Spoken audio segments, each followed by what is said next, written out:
इंग्रजी रीडिंग करण्यासाठी आपण जे फोनिक शिकणार आहे, आजचा जो फोनिक्स आहे तो आहे चर. TURE. काय उच्चार होतो? TURE. तर या ठिकाणी बघा तुम्हाला 7-8 अक्षरी शब्द वाचायला येणार आहे. किती अक्षरी? 7 किंवा 8. तुम्ही कितवीची मुलं आहात? 4वीची. मग तुम्हाला एवढे मोठे मोठे शब्द वाचायला आल्यावर इंग्रजी अवघड जाईल का? म्हणजे सोपी जाईल वाचन करण्यासाठी. ठीक आहे. आता या ठिकाणी TURE चर. अर्ध्या शब्दाचा उच्चार आपल्याला समजलाय, चर होतो. काय होतो? चर. मग आपल्याला अर्ध्या शब्दाचा उच्चार करायचा आणि त्याच्यामध्ये चर विसरायचं. ठीक आहे. आता नेचर. काय होतो?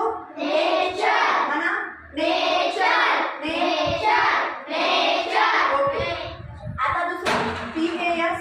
Pasture, posture, puncture, structure, texture, torture, future, capture, picture, creature, fracture, lecture, mixture, teacher, miniature, agriculture, denture, signature, moisture, adventure, departure, furniture, fixture, literature, culture, vulture, sculpture, temperature.